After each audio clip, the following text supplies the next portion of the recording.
commencer notre entrevue, en fait, sur Noir Magnétique. Donc, premièrement, ben, si vous n'avez pas compris, puis si vous venez d'arriver, vous n'avez pas entendu l'intro, ben, Noir Magnétique, c'est Sarah et Eric qui sont présentement à ma droite.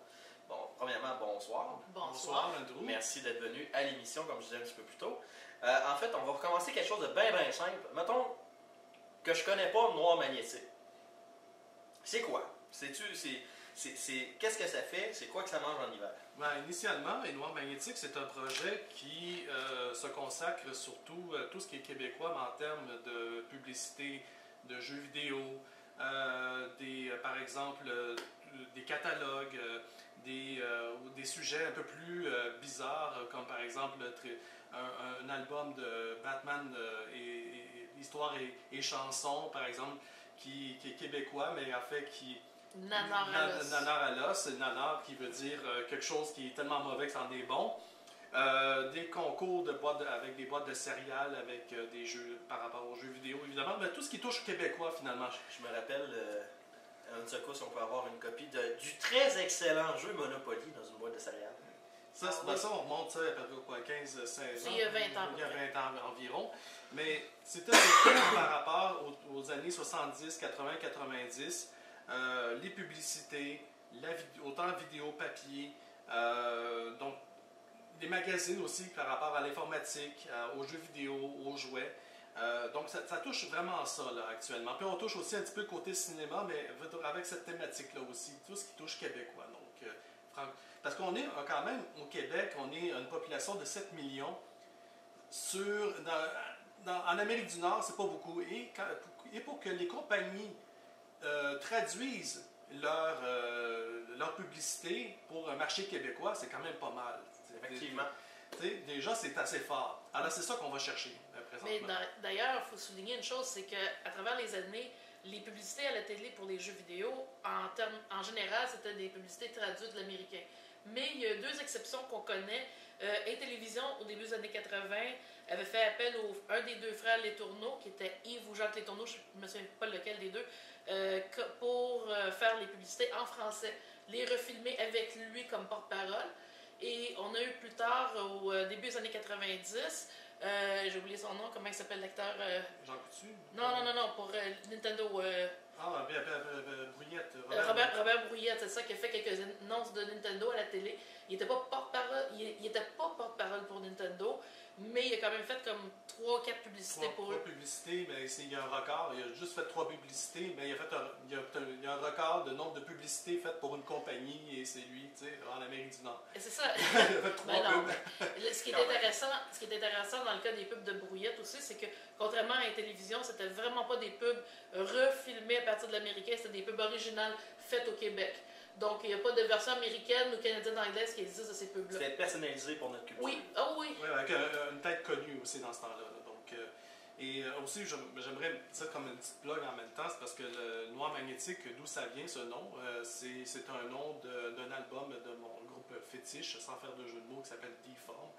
En 2008, 2008-2009, il y a un album qui s'appelle Noir Magnétique, et c'est de là que j'ai eu l'idée d'avoir ce nom-là, et ça fait référence évidemment à la bande magnétique, le support qu'on utilisait évidemment pour enregistrer. Le VHS, exactement. Bien des choses. Bien des choses. Et le logo, évidemment, fait référence à cette petite cassette. Oui, effectivement, j'ai reconnu la petite cassette des vieilles caméras vidéo. Exactement. Lorsqu'on installe la cassette, tu vois le petit logo qui apparaît, et c'est ça que j'ai décidé de prendre comme logo. Puis moi, je trouve que c'était vraiment très bien. C'est bien pensé, effectivement, quand on prend... parce que, tu sais, un des éléments culturels emblématiques au point de vue technologique, justement, quand on pense années 80-90, c'est la cassette. Oui. Sous toutes ses formes. Que ce soit la cassette VHS, la cassette bêta, la cassette audio, mais même les consoles de jeu, c'était pas une bande magnétique, mais c'est une cartouche. C'était des cassettes. On appelait ça des cassettes, nous autres. C'était des cartouches. C'est mieux des cartouches. Oui, le vrai nom, c'est des cartouches. Oui, mais il faut utiliser cartouches. Oui, mais on appelait ça cassette pareil. Parce que les cassettes, précisément, étaient utilisées comme des cassettes audio pour des supports, des ordinateurs à l'époque. Ah oui. Donc, c'est pas la même chose, c'est pas le même support en réalité. Je sais, mais peuple ignorant. Oui, parce que, comme on dit, c'est mal nommer une chose. Oui, mais donne-moi une chance, je suis né en 88. J'ai appris à jouer au Nintendo ordinaire avant de marcher et de me parler. Là. Ben, il faut, dans la nomenclature. Oui, je sais, c'est une cartouche. C'est une cartouche. Arrête de briser mes rêves, Eric! Ah, mes rêves se brisent chaque jour. Hein, Ok, d'abord, les cassettes du Commodore, c'est mieux ça d'abord? Les bandes magnétiques. Les bandes magnétiques, oui. Ah. Voilà, tu m'as eu. Et voilà. Voilà! Mais c'est ça. Donc, le noir magnétique, c'est un projet qui existe depuis plus d'un an. Et là, donc, on a même aussi un sous-projet qui est les catalogues. Parce que avant Internet, c'était quoi? C'est les catalogues. On pourrait en montrer à l'écran ici, là, catalogue de distribution consommateur. Ah, la distribution consommateur. Donc, on voit ici, voilà. Non, c'est beau, Véronique, c'est beau. Donc, pour les gens qui nous écoutent en ondes actuellement, ben, il y aura une vidéo en différé. Oui, vous pourrez voir le fameux catalogue.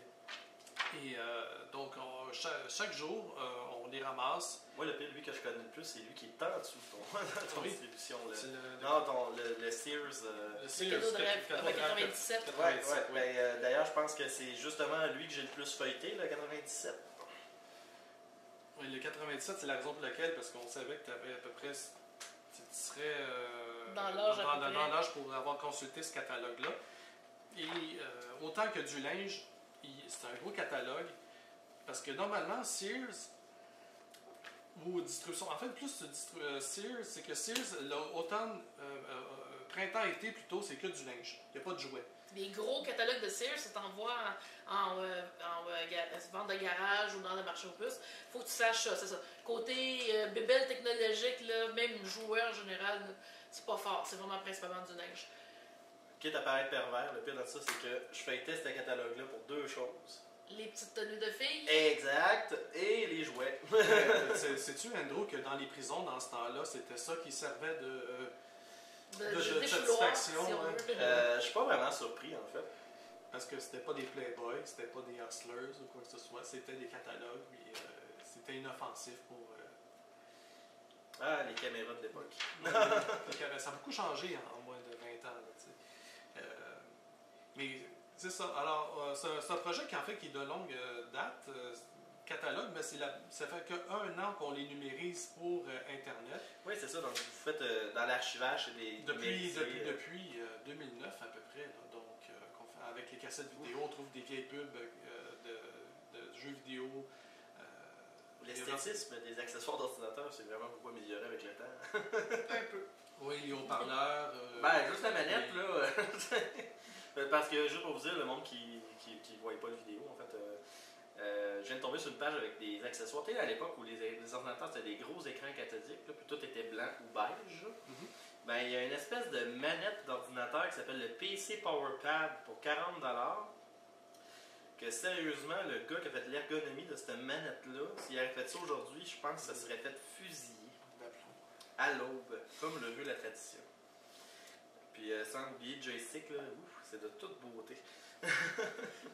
Ben c'est ça. C'est la raison pour laquelle on fait ça, on numérise. On choisit une page. La page Facebook, c'est Catalogue Québec. Vous allez nous trouver facilement.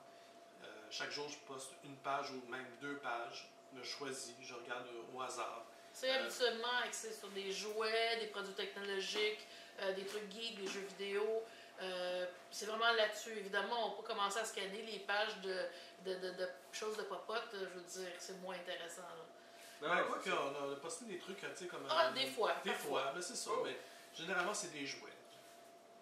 Des jeux vidéo. Des affaires de Jurassic Park? Oui, en effet.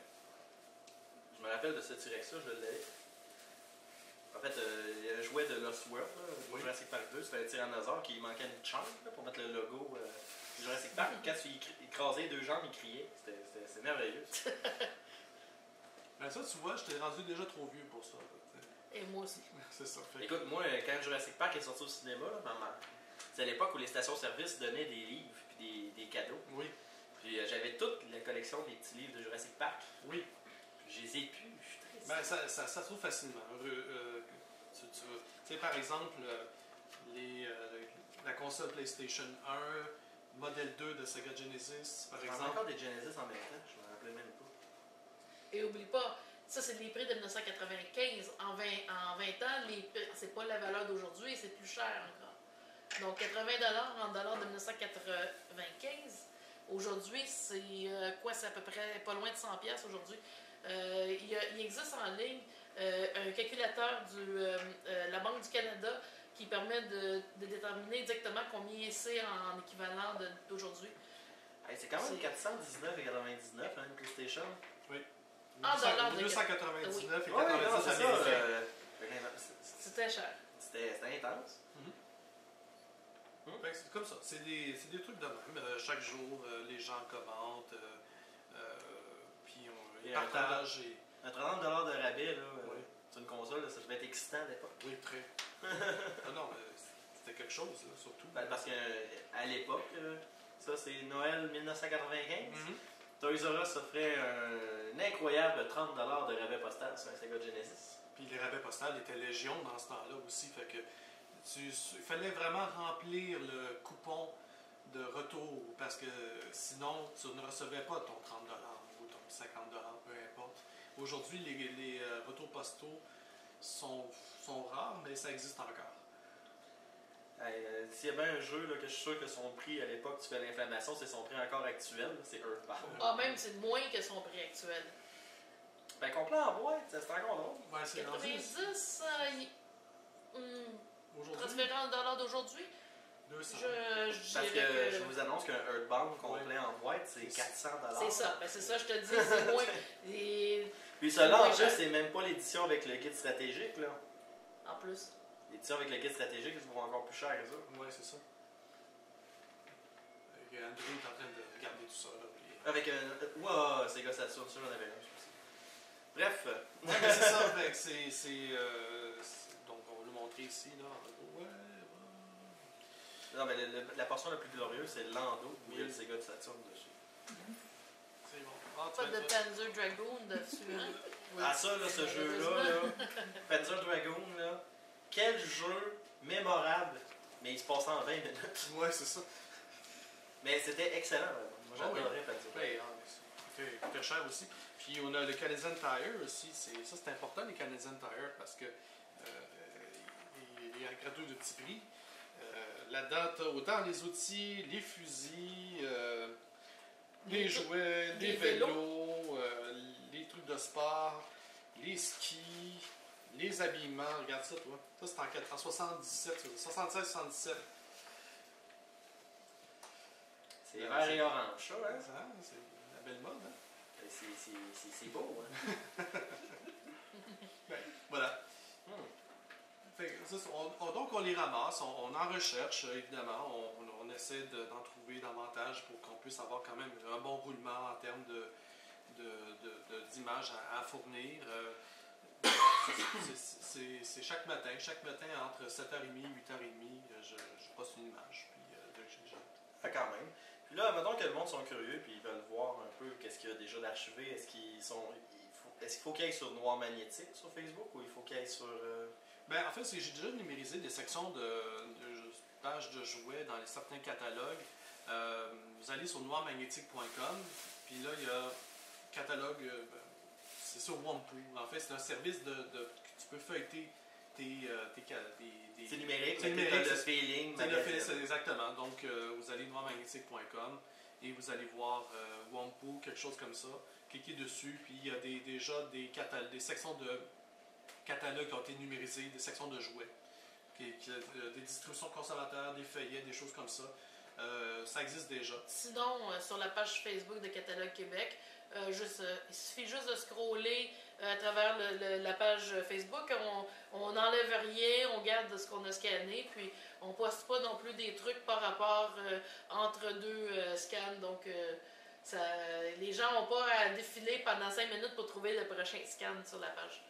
Parfait. Puis en même temps, vous parliez que vous archiviez les publicités. Je présume sur le site également, on peut avoir des publicités vidéo. Vous avez sûrement des liens. C'est sur YouTube, en fait. J'ai 2 comptes YouTube de publicité. Malheureusement, j'ai rien reçu depuis longtemps, mais j'ai quand même un gros bagage. Le site principal, c'est LadyJ27, LADYJAYE 27.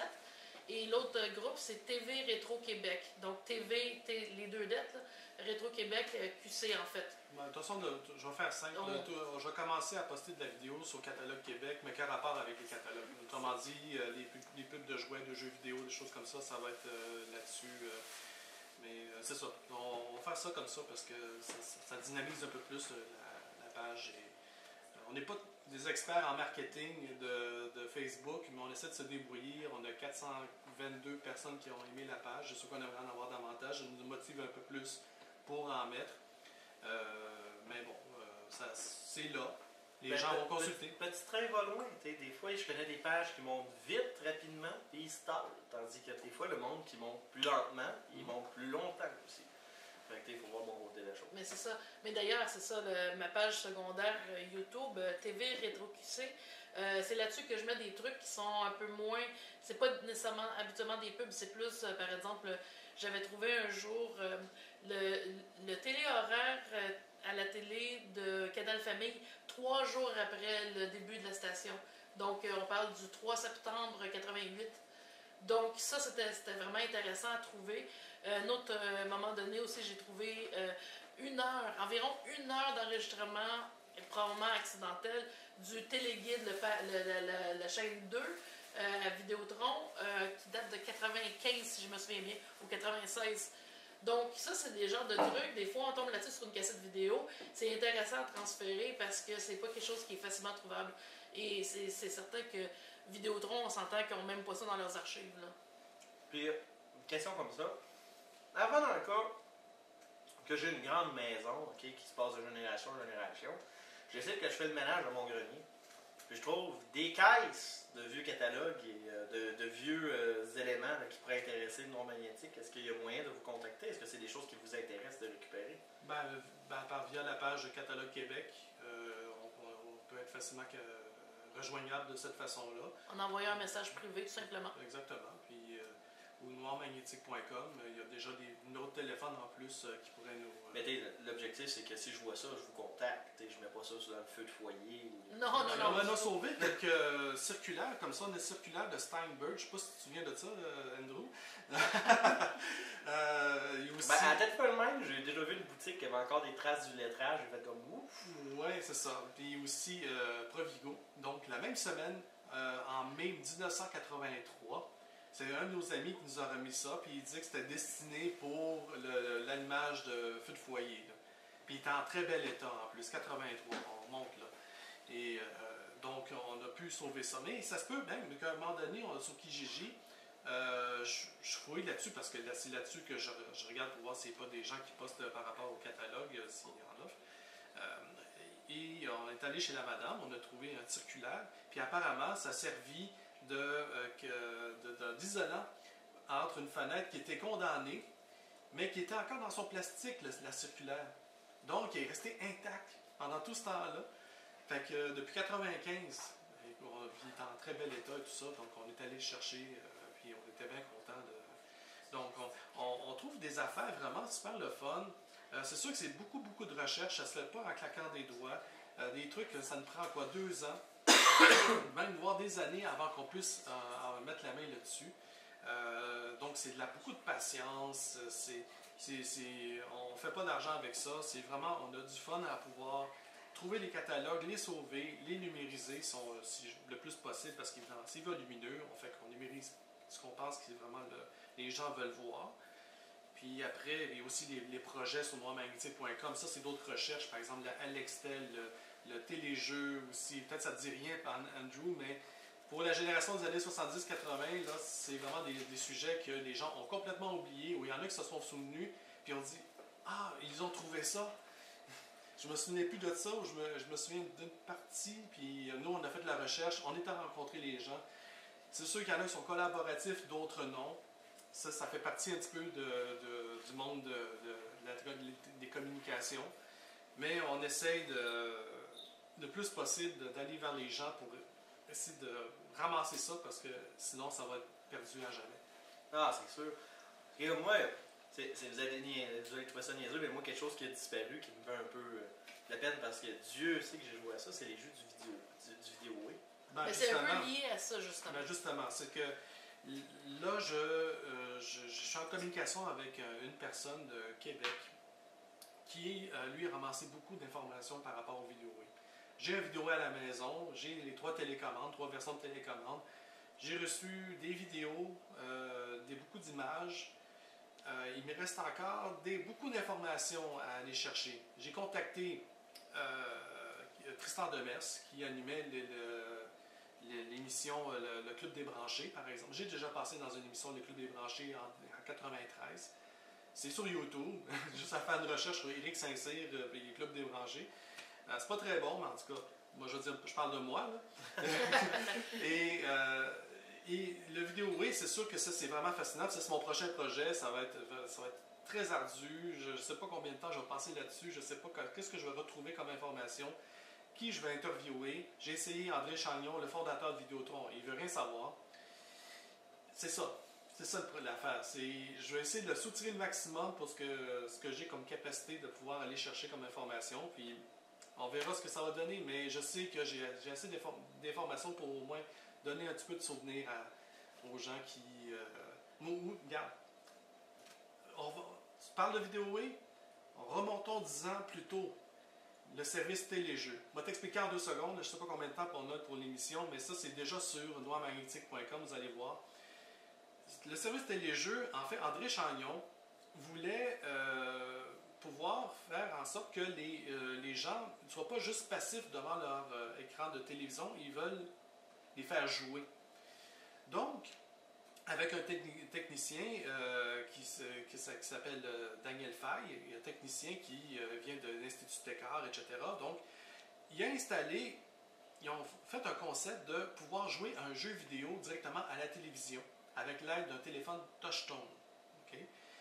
Ouais, et puis, quoi, je bon, alors le téléphone touch-tone, dans ce temps-là, ça coûtait excessivement cher, puis en plus, il y avait des frais rattachés à ça, pour dire. Alors, c'est pour dire que c'était en avance sur son temps. Et donc, les gens qui syntonisaient le poste à TVJQ, en général, parce qu'il y en avait dans plusieurs régions au Québec, après les émissions, vers 6h ou 8h, je ne me souviens plus, ça passait directement au service téléjeux. Donc, tu voyais un menu à l'écran. Et le menu, en fait, ça disait « Veuillez appeler à tel numéro » qui clignotait. Donc, le numéro 514, même pas 514 dans ce temps-là. C'était 870-5555, mettons. Fait que là, tu composais, et là, tu espérais d'avoir la ligne, parce que c'était une ligne seulement pour la région. Donc, il fallait que tu sois vite sur tes pitons. Il y en a qui étaient experts là-dedans, apparemment. Fait que dès que tu avais la ligne, tu avais un message téléphonique que tu recevais, et une fois que tu étais connecté, tu avais un menu des jeux que tu pouvais jouer cette semaine-là, cette journée-là, parce que ça changeait chaque fois. Alors, mettons Gorf. Gorf est un jeu un petit peu à la style Defender. Gorg. Non, c'était Gorf. Gorg? Ok, Gorg. Ok. Gorf, c'est un autre jeu. Et donc, tu jouais là, ça donnait les instructions, comment jouer, etc., avec ton téléphone. Mais les autres, l'affaire, c'est que les autres te regardent aussi. Il n'y a pas seulement toi que tu vois à la télévision, il y a les autres là, qui s'intonisent le même poste, même région. Dans le fond, c'était l'ancêtre de Twitch. Exactement. Oui. Puis, figure-toi donc, ça a duré 10 ans. 10 ans, là. Puis ça fonctionnait sur ordinateur Apple II. Il n'y avait pas de technicien pour loader ça. C'est 24 heures sur 24. C'est juste qu'à un moment donné, il switch à l'Apple II. Et voilà, c'est ça qu'il diffusait. Mais c'était vraiment un Apple II qui était adapté pour ça. Vraiment adapté maison. Là. Daniel Faye nous a montré ça. Il avait vraiment patenté ça lui-même. Et pour la communication, c'était des répondeurs spéciaux qui étaient aussi setés spécialement pour ça, pour être en communication entre la personne qui appelle et l'ordinateur. Donc, les touches, c'est ça. C'est ça, parce que c'est ça, pour pouvoir faire fonctionner tout, il a dû justement créer une façon de faire que une espèce de traduction, si on veut, de l'utilisation des touches, que si tu appuies sur tel bouton, ça fait telle action. Donc ça, c'est quand même assez spécial. On pensait que c'était perdu à jamais, puis jusqu'à temps que je trouve dans les archives, parce qu'en octobre 79, ils en ont parlé, et j'ai contacté la personne, j'ai pu la retracer facilement, c'était à Longueuil, et on est allé chez lui, puis il nous a montré ça, il avait sauvé quelques disquettes, on pensait on avait tout perdu, et non, on a pu sauver quelques affaires, c'est sûr qu'il y a encore des choses qui malheureusement sont perdues, mais on a sauvé le principal. Ça, c'est vraiment important, là, parce que ça fait vraiment partie de l'histoire vidéoludique au Québec, qu'il y a quelques personnes qui se souviennent encore. Et Fait que c'est sournois magnétique, puis à un moment donné, il y a quelqu'un qui va tomber là-dessus, puis il va dire ah oui, ça c'est. Nous, on prétend pas mettre ça sur noir magnétique puis avoir une population énorme là, qui va aller voir ça. C'est plutôt pour les archives. Les gens vont tomber là-dessus. Puis ça a déjà été le cas une fois. Donc il y a quelqu'un qui cherchait de quoi, puis pour un sujet autre, puis il est tombé là sur un sujet. Puis, non, mais tant mieux. Ça prend des organismes comme ça, en fait, parce qu'il y a plein d'histoires du patrimoine technologique de Québec, du Québec, en fait. Ouais. Oui, il y a eu des vagues que le Québec a surfé comme à l'international, mais ces genres de petits éléments-là, ces petits bijoux-là, en fait, là, qui sont plus propres à nous. Il y a eu l'équivalent, en fait, en Europe là, aussi, là, puis il y a eu d'autres affaires, mais le téléjeu, comme tu viens de parler, c'est quelque chose qui était plus propre à nous autres, avoir le souvenir de ce que nous autres, ça avait... Et veut pas, le système téléjeu a été un des éléments qui ont mené éventuellement à la création de Vidéoway, parce que c'était ça aussi, c'est quand ils ont arrêté le système téléjeu, ça a été remplacé par les jeux sur Vidéoway. Et ça, c'est une toute autre histoire, c'est l'histoire de la course à la télématique au Québec. À la fin des années 80, où c'est 3 joueurs, c'est Vidéotron, c'est Bell et c'est, comment s'appelle la petite entreprise qui avait une troisième entreprise, une toute petite qui avait eu les droits pour le Minitel. C'est ça, Bell avait son propre système, le Alextel, qui n'a pas duré très longtemps parce qu'il était très coûteux. Et il y a eu Vidéoway qui, lui, s'est implanté parce que c'était beaucoup moins cher. Il servait aussi de synthétiseur pour les gens. Donc, c'était d'une pierre deux coups. C'était plus simple comme ça. Tout simplement. Donc, c'est ça qu'on va raconter bientôt. L'Alextel aussi, c'est un autre sujet là, que je fais des recherches là-dessus.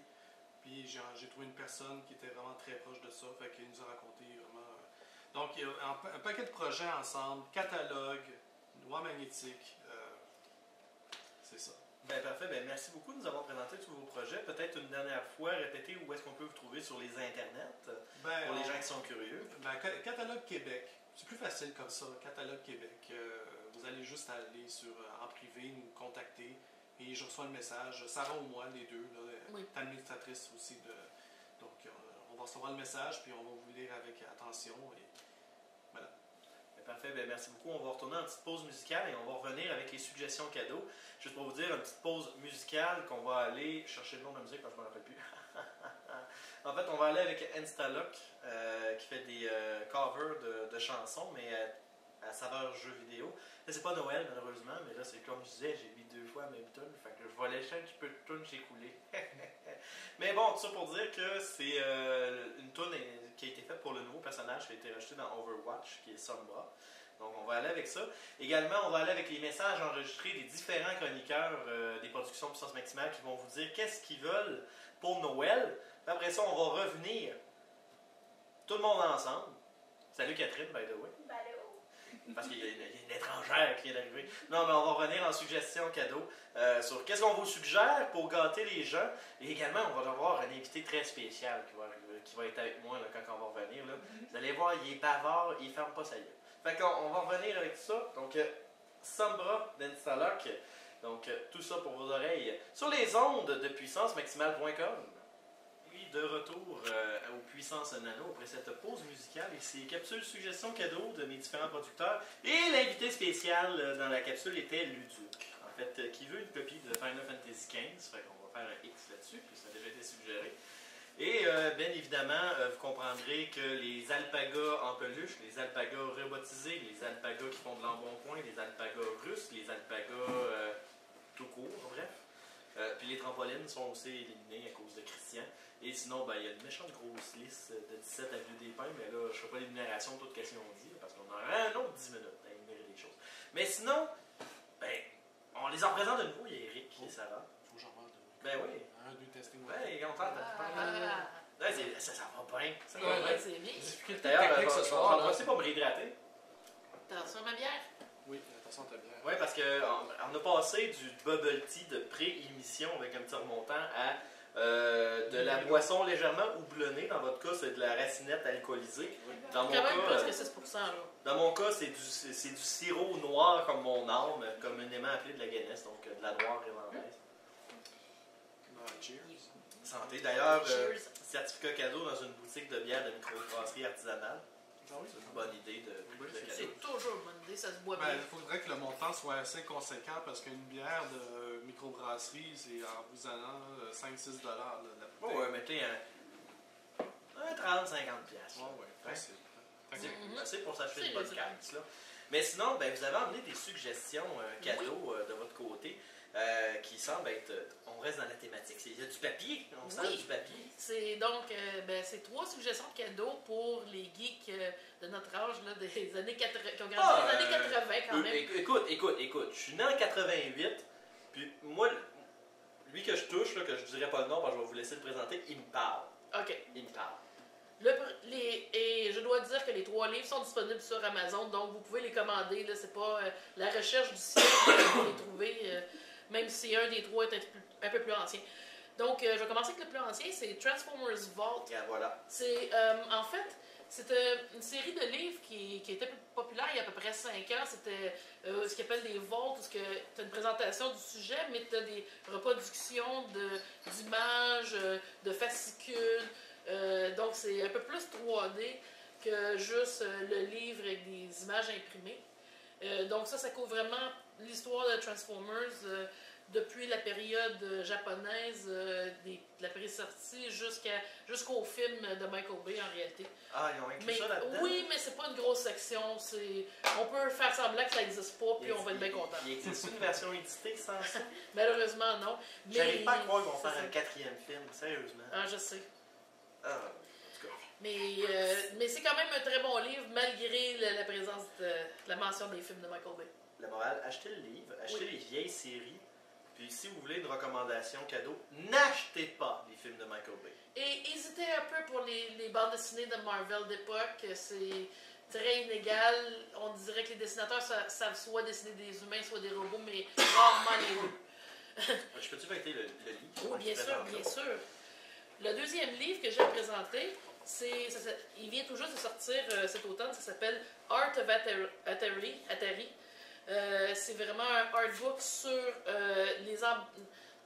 l'art des jeux Atari. On parle pas de l'art dans les jeux même, mais pour les emballages, sur les boîtes, tout ça. Et c'est vraiment très documenté, très poussé. Il y a des entrevues avec les artistes, des exemples aussi d'images non utilisées. C'est axé beaucoup sur l'Atari 2600, mais on parle aussi de jeux sur les autres plateformes Atari, 5200, 7800, Atari 400-800. Peut-être pas Jaguar, par contre, c'est vraiment plus axé années 80. Donc ça, c'est vraiment un superbe livre qui est tout chaud, qui vient de sortir, avec une préface par Ernest Cline, connu pour le livre Ready Player One. Et ma troisième suggestion, que je n'ai pas en physique, mais en numérique plutôt, c'est The Art of He-Man, qui est encore une fois un livre très documenté sur l'art conceptuel de He-Man, autant les jouets que bandes dessinées, dessins animés. Donc on couvre vraiment tout ce qui est He-Man, mais la version originale années 80. Là, on parle pas du reboot d'il y a quelques années. Là. Non, c'est ça, le bon vieux classique, là, avec une animation très poussée, très détaillée, et des mouvements ultra fluides des personnages. Tu passes Oui. cette série-là. Et malheureusement, Remarquez pas le sarcasme. Non, du tout. Et aussi un peu trop cotégé. On veut tellement pas faire de violence que c'est un petit peu trop extrême. Ouais, mais moi, qu'est-ce que je trouve très drôle, c'est la traduction française de He-Man. Oui. Parce que les traductions françaises, c'était à l'époque où justement les traducteurs français en mettaient comme vraiment trop. Là. Mais déjà, tu as une série qui est générale, mais à l'extrême, puis tu mets des doubleurs français qui poussent encore plus loin. C'est de toute beauté. D'ailleurs, pour Transformers, revenir à Transformers, on a eu au Québec le doublage québécois du dessin animé et plus tard le doublage français. Et c'est absolument horrible le doublage français.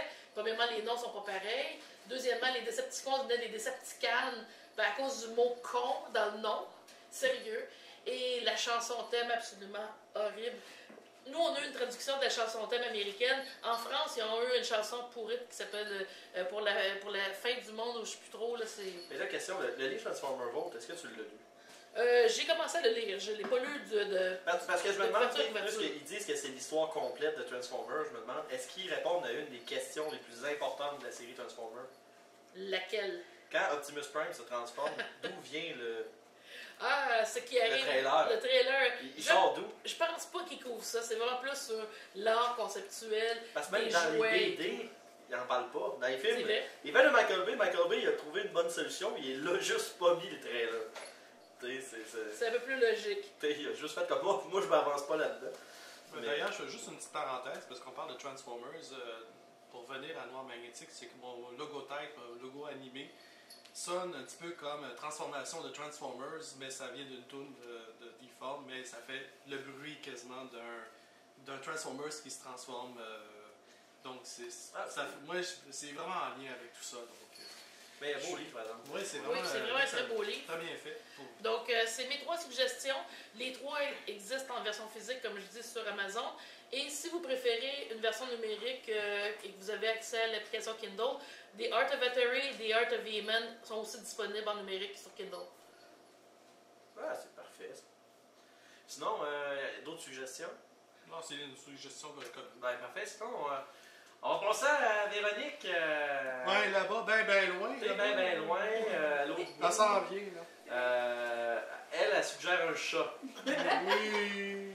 On va prendre nos peanuts. Amène les miennes. Bonjour, peanut. Salut. Reste-toi un petit peu. Ça, c'est ce qu'elle a à dire. Puis ses griffes dans mon épaule. Et dans. Ben moi, en fait, Je te recommande de parler là, là, le micro. si tu veux qu'on t'en parle. ici, là, Ouais. OK. Ben bonjour tout le monde. Moi, en fait, c'était le livre The History of Sonic the Hedgehog, qui est pour les fans de Sonic. Et puis, c'est très intéressant. C'est sûr qu'il n'y a pas les derniers Sonic, là. Le dernier, je me demande jusqu'où ça va. Je vais le personnage. Ça va, je pense, sur pas mal les derniers. Ben, si on enlève les spin-offs, là, ça sera pas mal à Sonic Heroes, si je me trompe pas. Ah, OK. Donc, il manque les derniers, mais c'est quand même très complet. Donc, pour les amateurs de Sonic. Et ce qui est bien, c'est un livre qui existe en français aussi, publié par Pixel 9 en France, et en anglais par Udon, qui est canadien. Anyway, vous voulez l'édition anglaise. Oui, tout à fait. Pas de parti pris, pas en tout, moi. Sinon, il y a autre chose? Ben, c'est sûr que moi, j'ai une tonne de jeux de société. Ah, je pensais que tu allais dire, ben moi, je fais beaucoup de choses, donc vous pourriez m'encourager en m'achetant plein de boules de Noël. Ben, si les gens veulent aller sur... Tu sais, je te permets de faire une shameless plug. Oui, c'est si les gens veulent aller sur Pink Viviz, c'est P-I-N-K V-I-V-I-Z. Ben, je vends de la marchandise, c'est mes dessins, c'est mon art. Tapis de souris, signets, macarons. Il y a les boules de Noël, évidemment, à thématique, cartes de souhait. Donc, gênez-vous pas, écrivez-moi, allez sur la boutique en ligne. On va en profiter quand on a le droit d'une petite publicité. Ben oui, elle est gratuite en plus. Mais merci beaucoup. Ben, c'était tellement laid comme écrit, ça. Sinon, il y avait plein de jeux de société. Je pense que c'est une sélection un peu de toi et de ton conjoint, André. Là. Oui, ben c'est sûr que on a beaucoup aimé King of Tokyo. Là, je sais Là, que présentement, le monde ne t'entend pas quand tu parles en arrière. on a beaucoup aimé King of Tokyo, qui se joue jusqu'à, je pense que c'est 6 joueurs. 2 à 6. 2 à 6 joueurs. Des parties d'approximativement 30 minutes. Oui, Recommandé à un âge de 8 ans et plus. exactement. C'est ça qu'on a aimé, justement. Et il y a King of New York aussi qui est très bien. Oui, lui, j'ai pas encore joué, mais on m'a dit qu'il était un petit peu plus complexe. Ben, en fait, c'est qu'au lieu d'avoir juste monstre puis un board avec 2 ronds, ben, t'as des quartiers. Ah, Et tu peux ok. vraiment attaquer les quartiers, non pas juste attaquer les monstres. Mais c'est très accessible, justement. Ça s'apprend très rapidement. Et puis, ça se sort bien dans une soirée. Parfait, sinon, est-ce qu'il y a autre chose? Je vais laisser... Tu peux y aller, là. T'as de la place. Ah, j'ai de la place. Ah oui, regarde. Il était 38, là. On a défoncé de 8 minutes, là. On a encore de la place. OK. Ben, si je peux en faire une dernière, j'aimerais bien suggérer Sushigo. Il y a 2 éditions. Il y en a une qui est Party que j'ai pas essayé, mais je sais que Sushigo, la petite, celle qui est, je crois, c'est en bas de 20 $. Là. Et puis, justement, à la fin d'une soirée, ça s'apprend rapidement. Si vous avez bu, il n'y a pas de problème. Tout le monde va apprécier ça. Les enfants aussi vont apprécier ça. C'est 8 ans et plus. Ça se joue jusqu'à 5 joueurs, mais honnêtement, on a déjà joué jusqu'à 6 sans problème. Et puis, les dessins sont superbes, sont vraiment mignons. C'est le principe où on doit cumuler des points, grouper des cartes qui sont semblables, mais on ne peut pas garder notre paquet. Donc, notre paquet, il va se promener parmi les autres joueurs. Et puis, il faut essayer stratégiquement de se souvenir qu'est-ce qu'il y a dans les paquets qui passent entre les mains. Évidemment, le paquet va diminuer plus ça va. Donc, plus on attend, moins on a de chances de faire de points. Donc, c'est un bon petit jeu qui se joue autant l'été que l'hiver, après une soirée arrosée ou avant de commencer un jeu un peu plus complexe pour mettre les gens dans l'ambiance. Parfait. Sinon, on va faire un petit escale. Il y a un collaborateur qui n'a pas fait de capsule écrite. Qui a fait une capsule écrite, mais pas une capsule enregistrée audio. Qui voulait que je mentionne son article et je suis en train de l'oublier complètement. En fait, on va faire un petit saut rapidement à Carl Trépanier, a.k.a. Atomic Turtle, qui représente la game.ca, qui normalement collaborait avec moi à l'émission, qui va revenir collaborer aussitôt que ma vie va être un petit peu stabilisée. Et que je ne serais pas en train de mourir de l'intérieur. Mais bon, tout ça pour dire qu'il a fait un petit article sur le site lagame.ca que je vais vous partager sur la page Facebook de Puissance Nano et de Production de Puissance Maximale après l'émission, où il recommande des places où on peut aller acheter des trucs pour donner des cadeaux, donc en guillemets, des idées cadeaux. Et là, on a entendu un beau bouchon tomber en arrière-plan. Oui, je le mentionne pour que tu aies honte et que tu sois gêné, Véro. Espèce d'alcoolique. Non, c'est vrai. Je vais prendre une gorgée de bière avant que je dise ces propos-là. Non, c'était de l'eau. Non, c'est une blague. En fait, première des choses, il recommande d'acheter, si vous êtes un peu un gadgeteux, geek, fan de trucs qui sortent un peu du commun, il recommande un des sites qui est le www.thinkgeek.com. C'est très connu.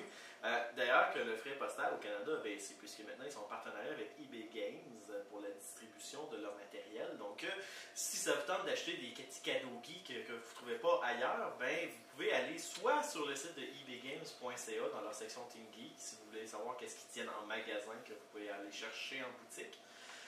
Ou encore, vous pouvez commander directement sur le site. N'empêche que, oui, les frais postales ont quand même baissé, mais c'est quand même assez dispendieux pareil, commander sur ThinkGeek. Fait que je vous recommande de faire un petit appel à tous dans vos amis Facebook pour faire une commande de groupe. Ça baisse grandement le prix de poste parce que même si vous faites une giga grosse commande, il y a une limite à demander à ce que le frais postal augmente sur ce site-là. Fait que c'est plus avantageux. Et il y a des choses qui sont très cool comme des t-shirts ou des peluches ou des accessoires. Il y a des choses aussi complètement inutiles comme R2D2 qui fait juste du bruit en branchant dans un port USB de votre ordinateur qui sert à rien d'autre que faire du bruit. Mais c'est cool, ça fait de la lumière, Star Wars, Star Trek, Doctor Who, jeux vidéo, pas besoin de dire rien d'autre de plus, c'est cool.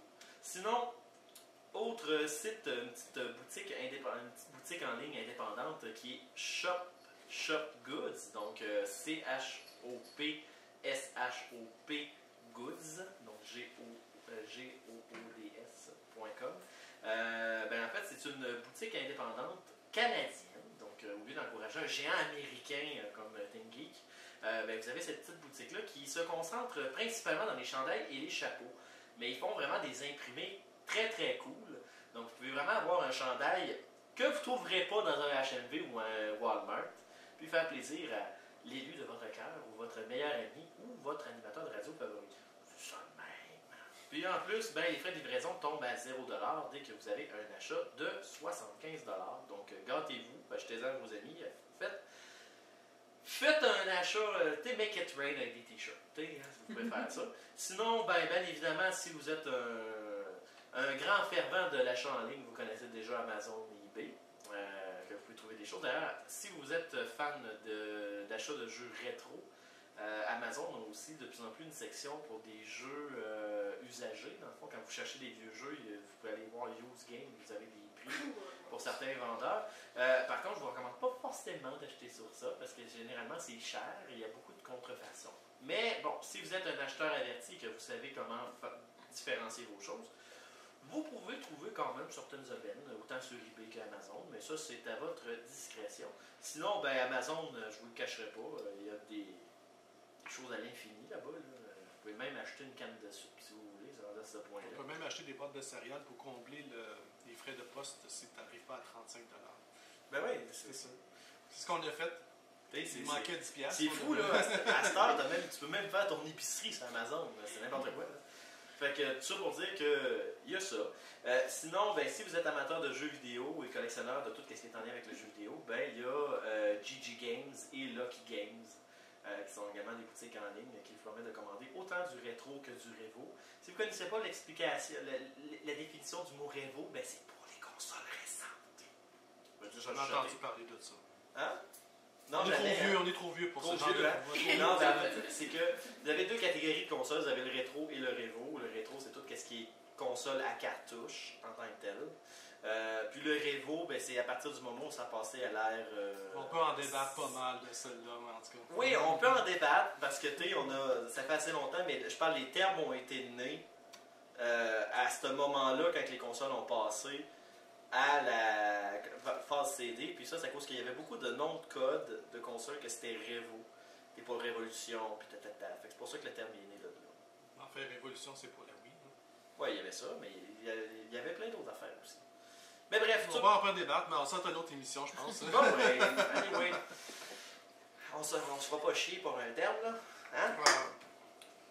Ouais. Moi, je dis leur nom, c'est plus simple. La PlayStation 1, 2. C'est ça. En fait, c'est PlayStation 1, mais bon, tu sais, c'est... Bref. Tout ça pour dire que article sur lagame.ca, je partagerai le lien. Si vous voulez aller le consulter, vous irez sur la page de Facebook de Puissance Nano et de Puissance Maximale. Donc, c'est plein de choses. Vous avez plein d'idées là-dessus. Sinon, André, t'avais-tu une suggestion ou quelque chose ou tu restes muet à l'autre bout de la salle? Bouge pas de Tu te diriges lentement vers Oh, l'autre je chose. suis là, Ben, pour des jeux vidéo, moi, j'en dirais deux, peut-être. Il y en a un que si vous avez beaucoup aimé Skyrim, mais vous êtes tanné assez rapidement parce que c'est plein de bugs, ben, dites-vous qu'il y aurait peut-être Witcher 3 qui est très plaisant et assez long. Il a sorti l'édition Game of the Year dernièrement, d'ailleurs. Oui, puis on peut l'avoir à un assez bon prix et la version complète pour environ 35 $, donc c'est un très bon prix. Sinon, si on est plus rétro, mais on s'ennuie d'avoir des nouveaux jeux, Broforce, qui est un peu à la style Contra, mais un peu plus intense côté dynamisme et absurdité. C'est vraiment un jeu intéressant. Puis, lorsque vous n'êtes pas intéressé aux jeux vidéo, ou plutôt vous voulez avoir une vie sociale, moi j'irais peut-être avec le jeu Mascarade. Donc, un jeu de cartes qu'on peut jouer avec quelques bières, mais pas trop, parce que dès qu'on commence à perdre le fil, on ne suit plus le jeu du tout. Mais c'est le concept comme de quoi qu'on a chacun une carte, puis on doit deviner ce que les autres ont, mais on ne sait pas c'est quoi la carte que nous on a. Donc, c'est à peu près ça. Ah, quand même. Sinon, moi, à mon niveau, au niveau de Puissance Nano, Andrew, qu'est-ce que je vous recommande? En fait, je me mords un peu les doigts de dire ça après avoir passé 2 ans à cracher dessus, là, mais je vous dirais que Watch Dogs 2 peut quand même être très très intéressant en frais de jeu. J'ai commencé à y jouer quand même pas pire ces temps-ci, en fait je me l'ai acheté.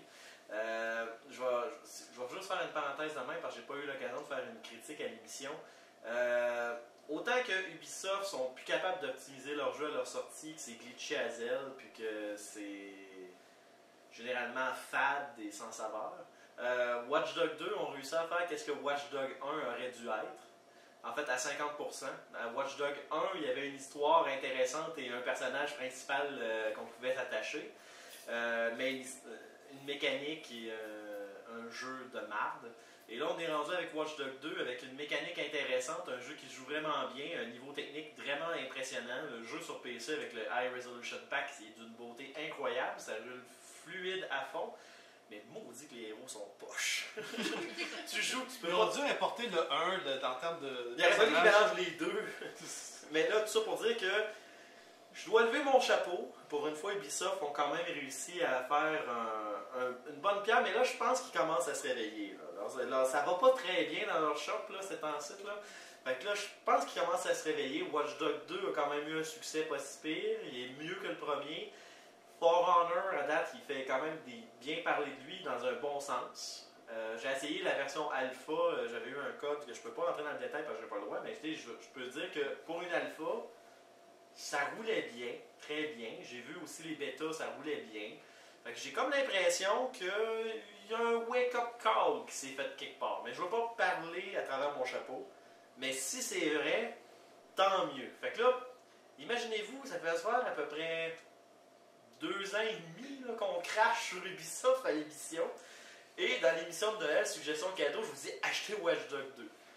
En tout cas, il y a des choses qui ne s'expliquent pas dans la vie. C'est comme les Yeti. Ben, regarde, ça fait plus de 12 ans que je crache sur Ubisoft. C'est pas demain matin que je vais recommander un jeu, mais je me suis laissé tenter peut-être Watch Dogs 2. Ben, il m'a agréablement surpris. Oui. Sérieusement, je vais le dire, je ne me le cacherai pas, à base, je l'ai piraté. À base, pour l'essayer.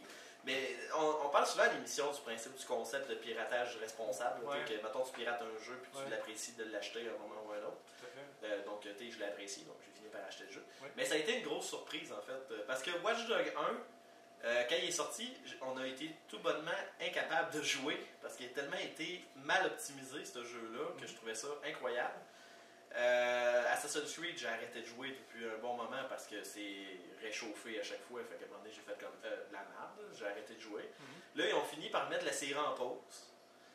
Far Cry, ils commençaient à étirer la sauce. Ils ont essayé de sortir Far Cry Primal, qui n'a pas encore trop changé. Il n'y a pas eu tant de succès que ça. Ils ont mis la franchise en pause. Fait que là, Ubisoft, ils ont l'air de commencer à cacher des affaires. Ils ont commencé à se dire comme crème, les ventes vont pas si bien que ça. Ah, c'est pour ça qu'ils font du dumping avec la source. La source, excuse. Ouais, peut-être. Mais tu sais, ça pour dire que Ouais. Watch Dogs 2 m'a impressionné. Ben, ok, dans ce cas-là, achetez la console PS4 chez La Source parce qu'ils vous offrent le Watch Dogs 2 Ben oui. gratuitement. Comme ça, vous. Non, ouais, ils essayent de faire des grosses promos là-dessus. Là. Mais tu sais, comme je disais, il m'a impressionné. Bon. J'avais pas d'attente. Ok. J'ai joué, j'ai été surpris. Puis cette semaine sur Uplay, j'ai vu qu'il y avait 33% de rabais dessus. Puis j'ai fait comme crème. Pour les cakebox, là, je vais sauver. Je vais l'avoir. Fait que j'ai fait comme go. Puis je l'ai acheté. Fait que pour que j'aie acheté un jeu Ubisoft, quand même à bon prix, là, ben c'est que je l'ai quand même apprécié. Fait que c'est pour vous donner une idée. Comment dire, tu t'es pas lancé de l'autre bénite, là? Non, c'est ça. Puis j'ai pas commencé à me flageller pour me pardonner de l'avoir fait. J'ai été quand même agréablement surpris. Sinon, si vous êtes du genre à jouer avec votre copine ou encore que vous êtes une gang d'amis, un jeu que j'avais été mitigé, que j'ai recommencé à jouer intensément, c'est Overwatch. Quand j'avais commencé à jouer à Overwatch, j'étais mi-chaud, mi-froid. J'appréciais le jeu. Oh, ok, merci. Merci. Faut que je vais le mentionner après. Ça va être un cadeau pour Mike, ça. Je vais le dire spécifiquement. Il n'y a pas d'Apple, mais on va oublier de quoi. Mais bon, tout ça pour dire que Overwatch, quand j'en avais parlé, j'avais dit jeu intéressant, bon, multijoueur compétitif, mais il m'avait laissé mi-chaud, mi-froid parce que j'avais pas tant d'amis que ça qui jouaient au jeu. Puis moi, je jouais avec des parfaits étrangers, ça me faisait un peu suer. Surtout que je suis pas très bon à Overwatch, pour être bien franc. Fait que ça m'avait laissé mi-chaud, mi-froid. Là, finalement, j'ai fini par rejouer dernièrement, comme il a donné une chance. En fait, c'est Sombra, le nouveau personnage, qui m'a dit lui, ça a l'air d'être un personnage que je vais aimer. Finalement, je la déteste, je n'aime pas jouer avec. Mais ça m'a permis de jouer avec d'autres personnages que j'avais une certaine affinité, puis que j'avais pas approfondi. Fait que maintenant, je suis rendu que je suis très bon avec Diva, pour une raison que j'ignore. En tout cas, je suis rendu bon avec, puis Soldier 76. Mais bon, ça pour dire que j'ai recommencé à jouer, j'ai passé d'un level 4 à level 11 en 3 jours. Fait que tout ça pour dire que j'ai recommencé à jouer, fait que j'apprécie le jeu. Puis si vous avez une gang qui avait soit le jeu ou qui ne l'avait pas, puis que ça intéresse, ben ça vaut la peine de... Surtout que le jeu, il est 40$. C'est pas si pire que ça. Puis en plus, Blizzard, c'est comme leur nouveau hype, là, c'est en site, là, Overwatch. Là. Fait qu'il y a souvent des mises à jour, il y a des mods. Puis sérieusement, là, on embarque assez facilement dans le système de lootbox. C'est à cause que quand tu montes de niveau, ils te donnent un lootbox. Puis là-dedans, tu peux débloquer des tags, des emotes, des skins pour les personnages. Et tu peux en acheter. Je me suis fait surprendre en acheter des maudits lootbox parce que je me disais comme crime, je veux cette skin-là. Mais tout ça pour dire que c'est addictif. Le jeu il est bien fait, il est bien balancé. Il est quand même le fun, puis c'est un jeu qu'on est capable d'embarquer, de dropper une game vite puis s'en aller. Les games se font quand même assez vite, là. Fait que c'est quand même très intéressant. Fait que si, exemple, vous voulez acheter absolument un jeu Blizzard à quelqu'un, là, achetez pas World of Warcraft, premièrement, laissez ça mourir, bon Dieu, parce que je veux avoir un vrai jeu Warcraft, là. Fait que laissez World of Warcraft mourir, arrêtez d'encourager ça. Diablo 3, il est pas bon. Non, il est excellent sur non, PS4. il est pas bon. Sur PS4, il est excellent en multi. En fait, il est supérieur en version console que PC. Ok, mais je vais te poser la question suivante. Est-ce que tu joues à Diablo 3 parce que ton trip c'est de grinder du stock ou parce que tu as trippé sur l'histoire? Je sais pas, l'histoire n'a jamais été le point fort des Ben, Diablo. Diablo 2, il y avait une très bonne histoire. C'est d'abord et avant tout un hack and slash pur. Tu frappes Oui, dans le top. oui, tu non, vas. je suis d'accord avec ça. Mais C'est ça, les l'expérience. maps sont petites dans Diablo 3, il n'y a pas de lore, il n'y a rien. Je m'en J'ai acheté le jeu à plusieurs reprises, ok? Je suis très fan de Diablo 3. Je l'ai sur PC, je l'ai eu sur PS3, je l'ai sur PS4. Et je peux te dire, la version console en particulier est vraiment réussie. La version PC, c'est moins... C'est bon, j'aime bien, mais c'est vraiment sur console que ça... En tout cas, ça brille. moi j'ai pas aimé Diablo 3, mais bon, si vous êtes comme Sarah, que vous avez aimé... Mais Ça achetez... joue à deux, c'est le fun. Oui, mais achetez pas la version Ouais, mais Reapers of Souls sur PS3. La console PS3 a de la difficulté à le runner. J'ai joué le jeu, je l'ai acheté, j'ai fait le story avec chacun des personnages, puis c'est tout. Tu sais, les seasons, là, toute cette affaire-là, là, j'embarque pas là-dedans, je trouve ça plate. On joue même pas en ligne avec d'autres. On joue entre nous autres, à deux, en coop sur PS4. Et on a vraiment du fun avec les missions, juste comme ça pour le fun. Mais c'est ça, mais de j'embarque fesser pas. dans le temps. J'embarque pas dans cette gimmick-là. Tu sais, comme moi, mettons, je rejoue à Diablo 2, là, j'en fais story en coop avec mes amis, puis that's it, je me build un bonhomme de A à Z là-dessus. J'ai plein de RPG Puis, avec des histoires Diablo profondes. C'est pas 3, grave que Diablo 3 soit pas une histoire profonde. Je m'en fous. Moi, j'aime juste le côté hack and slash. Moi, on est des fans de hack and slash pour ça.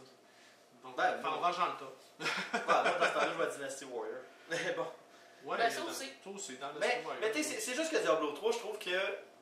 Tu sais, d'un point de vue mécanique, je suis d'accord. Tu sais, d'un point de vue mécanique du jeu, tu retrouves le feeling classique du Diablo, puis il est très bien monté. Je n'ai rien contre ça. Mais il m'a pas laissé une expérience mémorable. Tu sais, contrairement à Diablo 2, que j'y rejoue encore aujourd'hui. Tu sais, je l'ai le jeu, j'y rejoue. Un effet de nouveauté aussi. Puis là, Diablo 3, j'ai. regarde, Tu sais, tu sais, je l'ai fait combien de temps que Diablo 2 est sur le marché? beaucoup trop longtemps. Et ça se vend encore dans le magasin. Ah ouais, c'est oui. Le Battle Chess existe encore, puis ils l'ont même patché pour qu'il marche sur Windows 10. ça? Exactement. Ça. Puis c'est juste parce que c'est l'effet de nouveauté, il n'est plus là. Le Diablo Ouais. 2, quand ça sortait, Ouais. ça avait fait une bombe. Là, puis encore aujourd'hui, il y a des gens qui l'achètent encore parce qu'ils veulent retrouver le Diablo 2. Mais qui c'est avait vrai vraiment- qu'à l'origine, Blizzard avait un peu mal parti sur Diablo 3.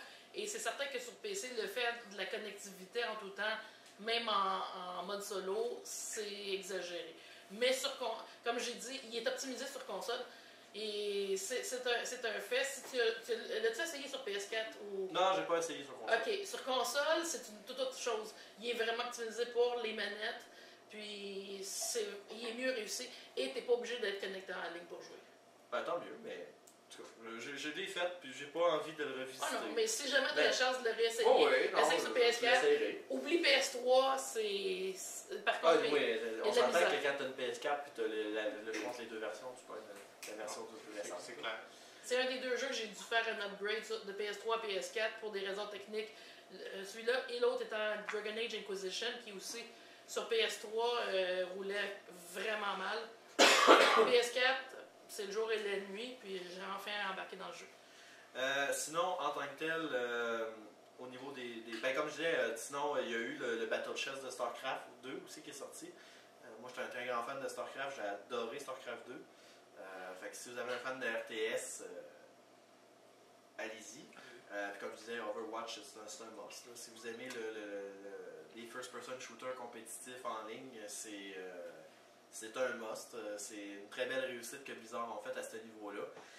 Sinon, si vous êtes comme moi fan de Battlefield 1 est un must également. C'est un des excellents Battlefield qui ont sorti depuis un bon moment. Oubliez Call of Duty Advanced Warfare, oubliez-le. Oubliez.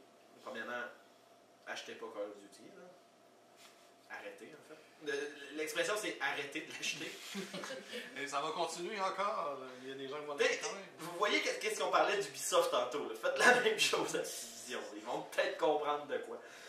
Je dis bien peut-être. Si on considère qu'il a fallu que les ventes des Sim 4 soient catastrophiques pour que EA commence à faire de quoi qu'il y a de l'allure, il faudrait qu'ils retrouvent un petit peu. Je fais juste une petite parenthèse avec Activision et Electronic Arts. On est vraiment justement des gens qui avaient marre de Activision. C'est des gens qui ont quitté Atari puis sont en allés faire une autre compagnie. Mais peut-être de remettre une petite plaquette, là, ou une plaque là, à l'entrée d'Activision pour dire voici c'est quoi notre histoire en 2-3 lignes. Là. Juste pour leur rappeler un peu c'était quoi. Parce qu'il y a des gens qui vont quitter Activision c'est justement cette merde-là pour partir à une autre compagnie pour faire d'autres choses. Je ne sais pas si ça s'est déjà arrivé, mais c'est ça. Ils ont un petit manque là-dessus. Là, mais EA, le pire dans ça, c'est qu'EA sont moins pires que bien des années. Là. Comme quand ils ont sorti les Sim 4, justement, c'est moins bien vendu au niveau des autres Sims. Puis ils ont été voir les forums, puis ils ont pris en compte un peu ce que le monde disait. Puis d'ailleurs, quand tu regardes les Sim 4, EA est beaucoup moins agressif sur les item packs. Ils ont fait beaucoup de mises à jour gratuites pour rajouter du stock justement dans le jeu. Parce qu'il y avait eu beaucoup de plaintes là-dessus. C'est sûr que par la bande, c'est un peu poche parce qu'ils ont fermé Maxis Studios par la bande. Là. Mais en même temps, Maxis, ça marchait pas super bien non plus. Ils ont fait un reboot de SimCity catastrophique. Sim 4, ça a... disons que malheureusement, ça a passé dans le cutter. Là. Mais EA a pris le temps quand même d'aller regarder qu'est-ce que les joueurs disaient, tandis que, là, à une certaine époque, ils auraient juste fait comme moi, l'argent rentré, fuck off, on s'en fout. Là. Fait que c'est quand même pas si pire. Là. Mais comme on dit souvent à l'émission, acheter, c'est voter. Puis ça marche, on le voit. Ubisoft, ils réagissent de certaines façons depuis que les ventes y baissent. EA ont réagi d'une façon depuis que les ventes baissent. Fait que, la morale, arrêtez d'acheter Call of Duty. On divague. Ça vient tout à ça. Non, mais il y a une époque où c'était bon, Call of Duty, c'est ça l'affaire. Call of Duty 1, 2 et 3, c'était hot, là, c'était merveilleux comme jeu. Là. Je peux pas parler, je vais pas jouer. Ok, ben c'était à l'époque que c'était la Deuxième Guerre mondiale. Là. Ouais. Puis c'était quelque chose. Là, c'était les premières fois où tu avais des scènes scriptées comme Call of Duty ont la grosse signature. Puis c'était hot, là, le débarquement de Normandie de Call of Duty 2, c'était des scènes mémorables de Call of Duty. Puis j'ai encore les frissons à y penser. Là. Mais ils ont comme continué de servir la même chose. Puis le jeu a évolué. C'est plus juste t'as une petite séance de jeu avec un gameplay basique et je te garoche une poche de magie d'en face. Pour que ça, c'est la cinématique, là, pour dire. Puis que ça soit scripté. Et les jeux sont de plus en plus interactifs. C'est de plus en plus du in-game. C'est de plus en plus de l'interaction. Tu regardes, exemple, Witcher 3. Jeu magnifique en open world fait par CD Projekt Red. Puis il n'y a pas plein de sparkle dans les cinématiques. Là. C'est très terre à terre, là, les cinématiques, parce que les moments épiques, tu les vis en plein contrôle de ton personnage. Dans Call of Duty, c'est pas ça. Les moments épiques du jeu, c'est du scripté. Au pire aller, c'est un real gun shooting. Tu fais une trajectoire déterminée en Jeep, c'est hot, ça en jette tout plein, c'est hyper Hollywood, là. Mais c'est pas toi qui contrôle. Tu fais juste tirer des choses. C'est un peu poche. Puis c'est ça le problème, Call of Duty, ils se sont jamais renouvelés. Ah, c'est vrai, excuse, c'est pas vrai. Il y a une fois où Call of Duty, leur gros cheval de bataille pour se dire que c'était renouvelé, c'est qu'il y avait un chien dans le jeu. Ah oui, je me souviens. Le compagnon, le chien est tellement intelligent. Là. Hey, Fable 1 qui est sorti genre 7 ans avant avait un chien. Fuck you, là. C'est genre... Ça, c'est sans compter Fallout 1 sur PC, Dogmeat. Fait que c'est comme... Fais-moi pas chier avec ton innovation en disant que t'as un chien intelligent. Premièrement, ton chien, il est cave comme un balai. Puis, les choses qui sont cool avec, c'est scripté. Fait que va chier. C'est un peu le principe. Fait que c'est pour ça que j'ai arrêté d'acheter Call of Duty. Bon, on va arrêter de divaguer là-dessus. Sinon, autre chose qui peut être très intéressant, dans le cas que vous avez des amis qui vont dans les festivals, ben, je vous annonce que J'ai Animé finit leur vente précommande le 31. Fait que, c'est sûr que c'est plate parce que vous n'avez rien de concret à donner à part une enveloppe. Mais dans le cas que vous avez quelqu'un qui est bien fan de ces conventions-là, qui ça ne dérange pas de descendre à Gatineau, ben, ça reste que J'ai Animé dans le convention fanbase, c'est une des conventions qui est la plus intéressante à mon avis. C'est pas parce que je fais 6 heures de panel là-bas que je dis ça. D'ailleurs, je fais 6 heures de panel là-bas. Fait que si vous voulez venir me voir mourir de l'intérieur. Mais bon, tout ça pour dire que ça reste que J'ai Animé, à mon opinion, c'est un des festivals qui a les invités les plus intéressants, à mon opinion. Pas à chaque année, là, mais c'est ça là où généralement j'ai été le plus content d'y aller pour rencontrer les invités. Les panels, je dois dire que c'est les panels les plus instructifs généralement aussi. Ils essaient de garder un certain ratio pour pas que tu aies 42 panels sur comment faire une couture sur une jupe. Il y en a quelques-uns sur les cosplays, mais il y a beaucoup de podcasteurs, les médias, des invités d'industrie, des choses comme ça, qui font des panels, des conférences sur différents sujets très intéressants. D'ailleurs, de mémoire, je me rappelle des 3 sujets que je vais parler, si vous voulez les avoir. Je vais parler de No Man's Sky, mais pas juste No Man's Sky, qui s'appelle No Man's Sky, un mensonge, point d'interrogation, où je vais parler en fait des développeurs, des créateurs de jeux vidéo, quand ils s'en vont devant les caméras, à quel point que c'est pas des bons communicateurs. Par simple principe que normalement tu as un représentant qui vient présenter un produit, mais quand tu mets le créateur du jeu en avant, ben, s'il n'y a personne pour lui dire « ferme ta gueule », ben, il a tendance à divaguer un petit peu et dire la pensée finale de son jeu, alors que c'est pas réalisable. Et ici, je fais référence à Peter Molyneux aussi, qui est un expert là-dessus. À l'émission, j'ai toujours aimé dire à quel point j'aimais et je détestais Peter Molyneux en même temps. Donc, No Man's Sky, c'est à peu près le même syndrome qui s'est passé. Donc, on va parler de ça pendant 1 heure. On va se bidonner de conférences du E3 de Peter Molyneux. J'ai retrouvé les vieilles conférences sur YouTube. Je vais les ripper puis je vais mettre les moments clés. Ça va être magique. On va se faire du fun. Ça va être incroyable.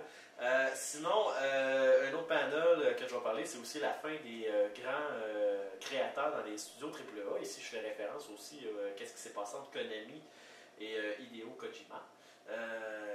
En fait, c'est que si vous n'avez pas remarqué, il y a un exil de ces grands créateurs vers l'indépendant, à l'exception de Shigeru Miyamoto, que Nintendo, ben, ils s'en débarrasseront jamais. Il va mourir pour cette compagnie-là, Shigeru Miyamoto. Mais on remarque que les grands créateurs s'en vont de plus en plus vers le studio indépendant. Comme un exemple, j'ai oublié son nom, mais il y a le créateur de Mega Man qui a fait le très décevant Mighty No. 9.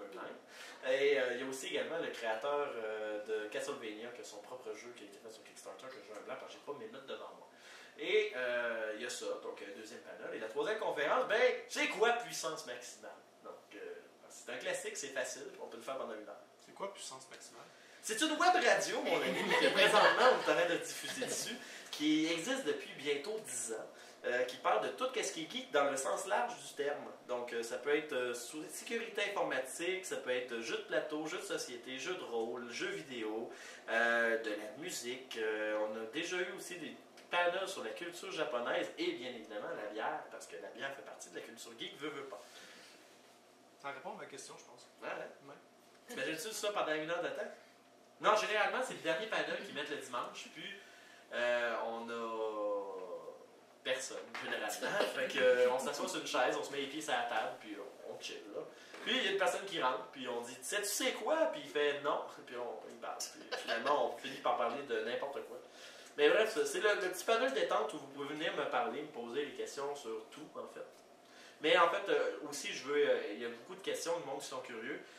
On est rendu une web radio avec des permis légaux pour le faire. Puis on se fait souvent poser des questions sur comment on a passé d'un podcast de radio communautaire à une web radio avec le droit de passer de la musique. Sauf si on est sur des serveurs américains et on a une plainte de Sony Music. Ça, c'est ma colère. Mais bon, tout ça pour dire que si vous avez des questions sur c'est quoi le processus et toutes ces choses-là, ben, on va répondre à la question. Problème technique surtout aussi. Non, ben ça c'est la joie du direct, ça. Ouais, ça c'est.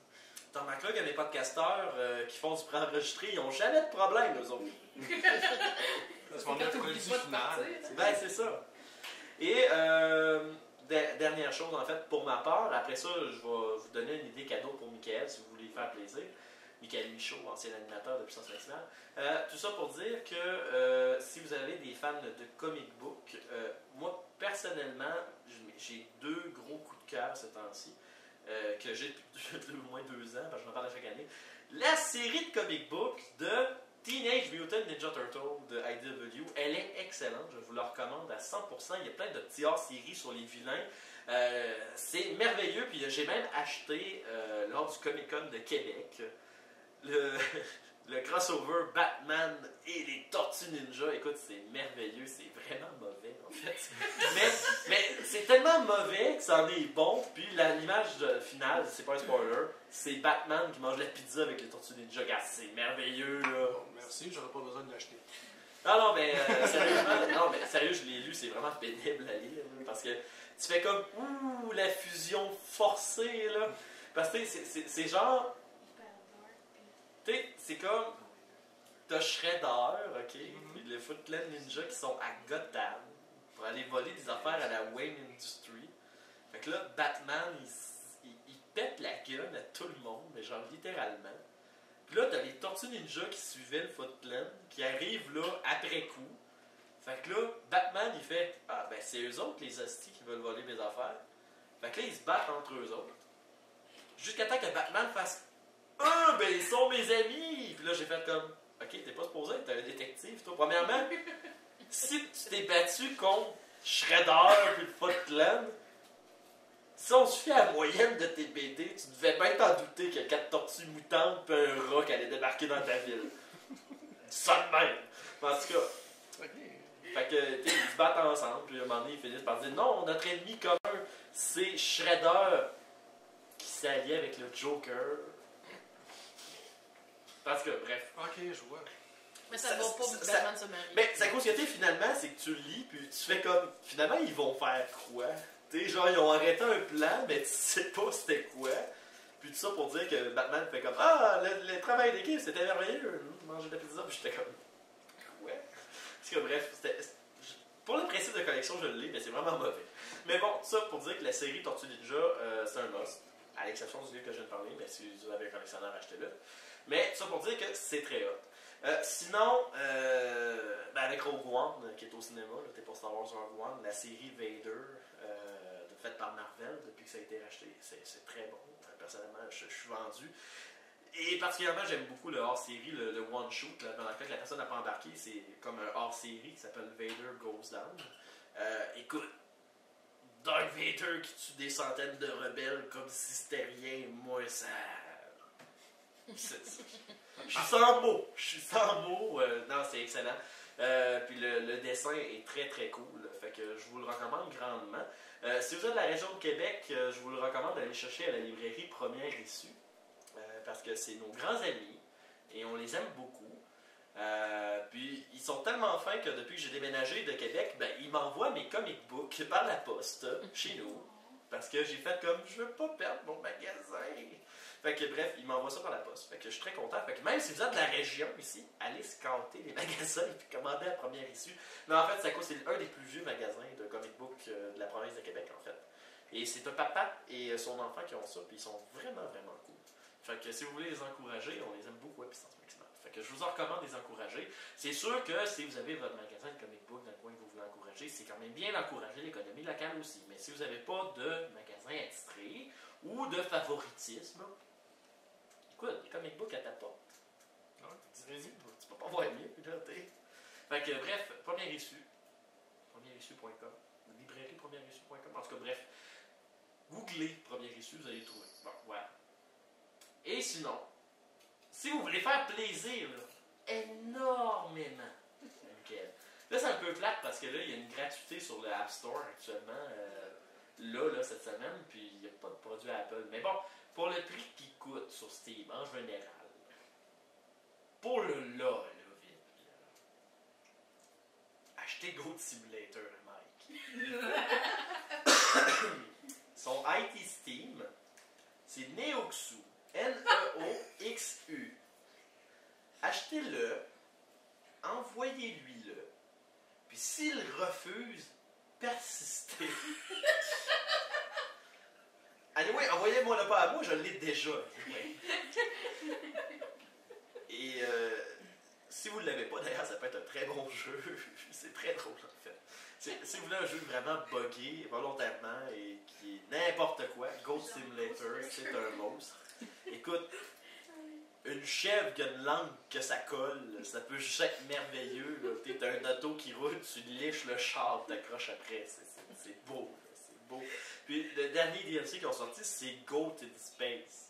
As-tu besoin d'être plus explicite que ça? Il faut que vous alliez dans l'espace, faire des missions en tant que chèvre pour ramasser des fonds sur Kickstarter pour construire la Station Spatiale Internationale. Voyons! Genius. Puis ça, c'est sans compter que Go dit que t'es une chèvre dans un monde post-apocalyptique de zombies, là.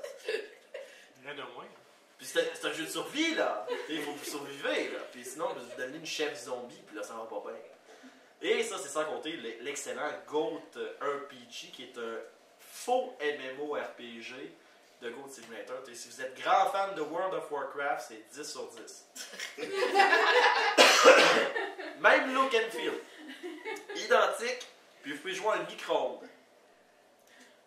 Oui, oui. Puis il crache des pizzas.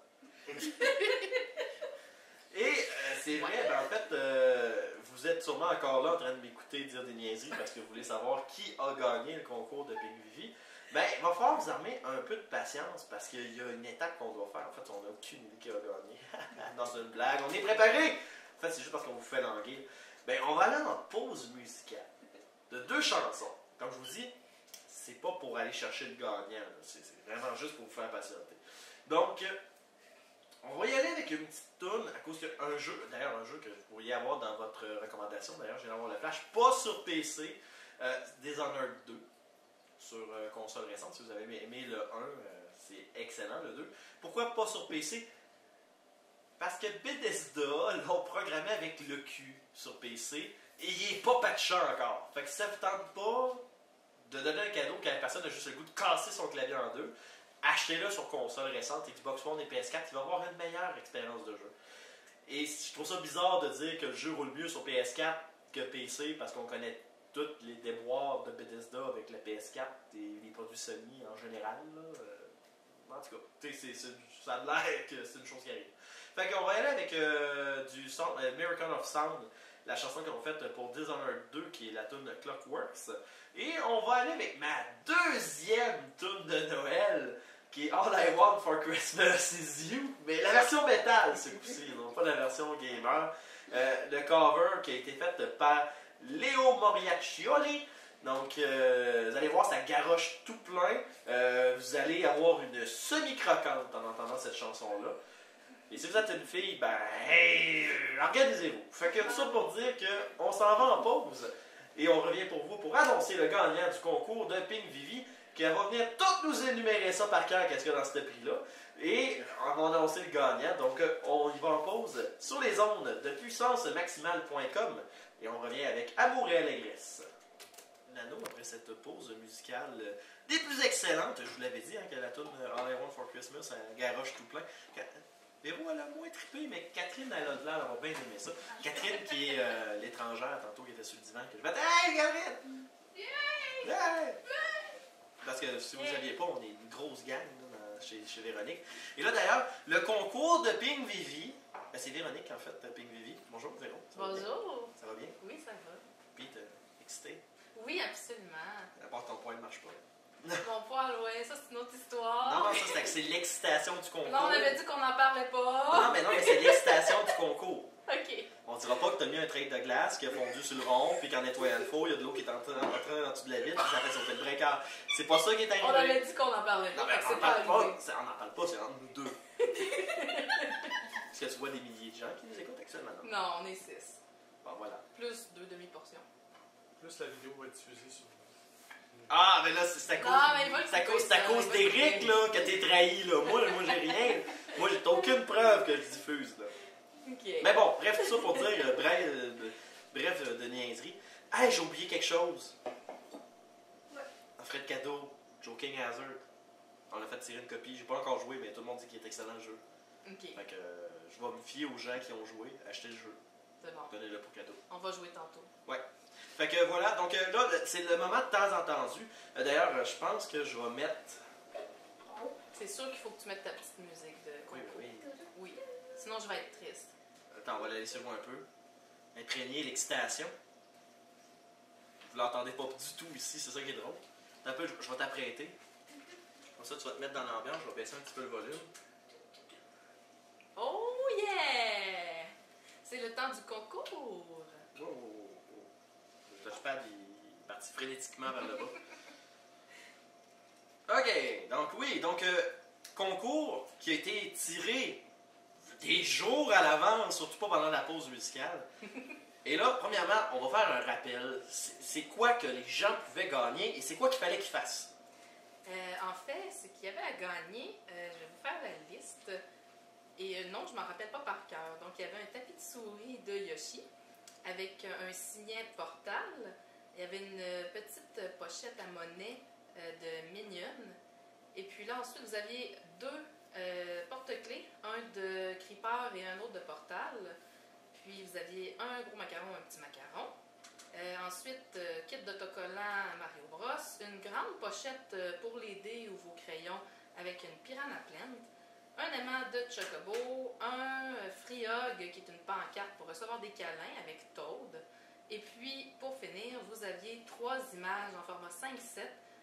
BB-8, Groot quand il est en version petite pouce. Et puis, il y avait Deadpool qui sacre une volée à Batman. Je suis désolée pour les fans de Batman. Non, mais anyway, Deadpool, il est tellement mieux. Ah, Écoute, c'est le seul qui est conscient qu'il est dans une BD. Il y a une longueur d'avance. c'est sûr. Donc, c'est le tout pour une valeur de 65 $. Et puis, ceux qui sont tristes de ne pas avoir gagné, vous pouvez toujours me contacter s'il y a un item que vous vouliez absolument. Ou encore, chialer auprès de Facebook, un algorithme beaucoup trop agressif sur les concours. Là. Oui, ben Facebook maintenant qui ne permet plus de partager ou taguer un ami. Donc, quand vous voyez des concours sur Facebook qui demandent ces deux choses-là, malheureusement, dans les règlements de Facebook, c'est plus permis. Probablement que la page qui les demande n'est juste pas au courant de ces deux règles-là que Facebook a instaurées. Mais c'est pas juste ça. Je parlais avec Christian Hamel, des informateurs, qui faisait un concours lui aussi. Depuis que ces clauses-là de concours ont été changées, les concours ont beaucoup moins de portée qu'avant. Oui, absolument. Un peu comme YouTube qui a des algorithmes pour suggérer des choses, on soupçonne bien gros qu'il y a des scans de posts et s'il y a des mots concours ou des choses comme ça, on a une portée moins grande. Fait que, Oui, on le soupçonne. On n'a pas de preuves, mais on le soupçonne. Ah, ça se voit. Tu sais, quand tu fais un concours et que tu fais juste un petit post banal pour dire ah, la puissance nano, il y a une page Facebook, puis un logo, puis que genre le double de portée que ton concours, tu fais comme il y a quelque chose qui marche pas. Là. C'est à ne rien comprendre, en fait. Ah, Facebook.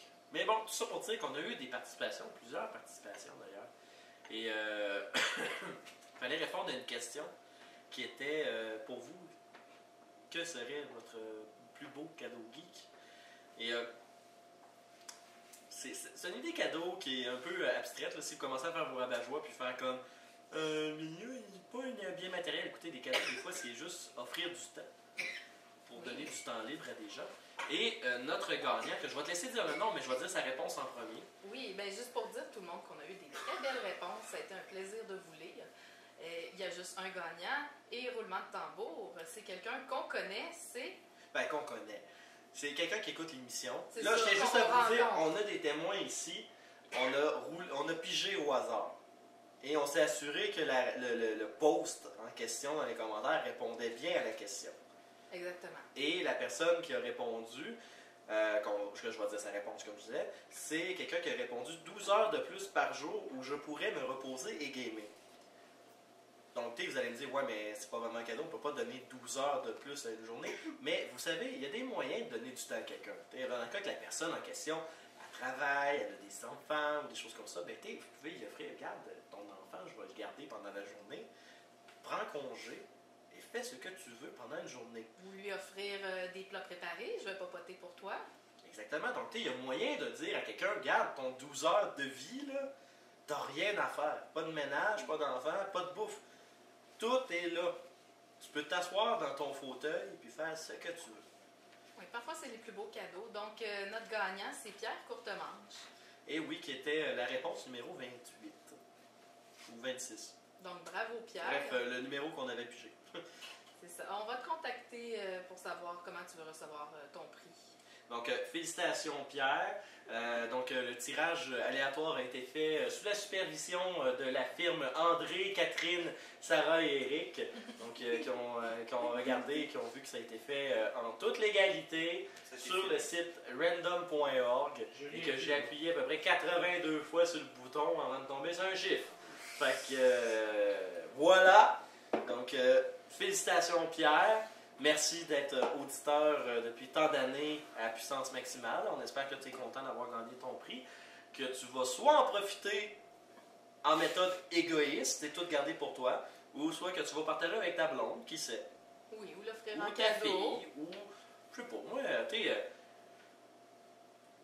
voyons, le petit poster de Deadpool avec Batman, là. C'est un poster, c'est ça?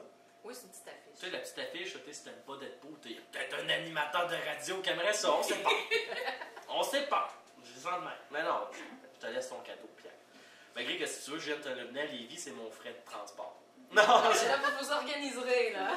c'était une blague. Mais bon, ça pour maintenant tout le monde sait qu'elle est à Lévis. Bravo! Vous savez où aller taxer à cette heure. Non, mais ça pour dire que on est bien content pour toi. Donc, on espère que tu vas avoir bien du plaisir. Et sur ça, ben, écoute, ça va faire 2 heures de show. Hein? Fait qu'il va falloir qu'on ferme ça un moment donné. Hein? Fait que sur ça, là, j'ai dit une niaiserie de même. Là, maintenant, j'ai comme un blanc total sur ma fin d'émission. Donc, Puissance Nano, en fait, c'est une émission qui est animée par Andrew, qui est moi-même. Donc, vous pouvez me retrouver sur Facebook en cherchant AND espace ROUX.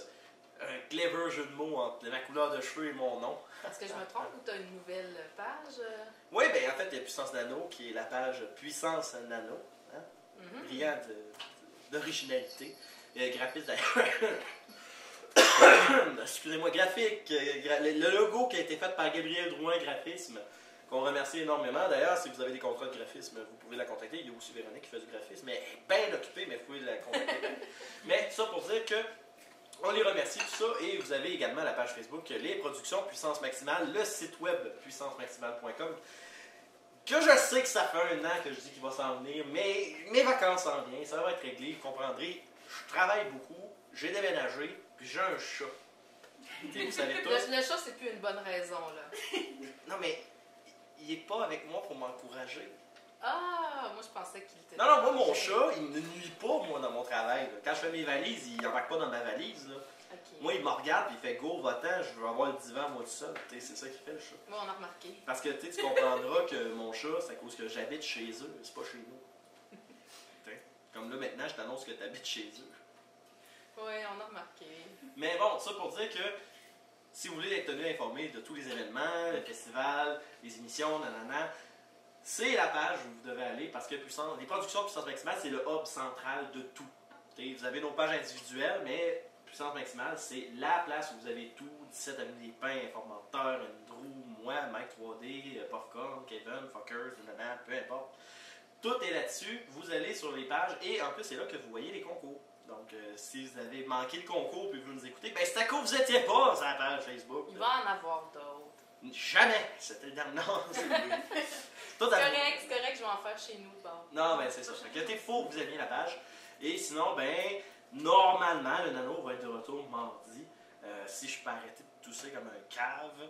Parce que là, présentement, j'ai du sirop des quills puis des halls. Fait que c'est pas si pire. J'ai réussi à faire une émission qui se tenait. Mais sinon, je suis pas capable. Fait que tout ça pour dire que, sur ce, comme d'habitude, merci d'avoir écouté l'émission.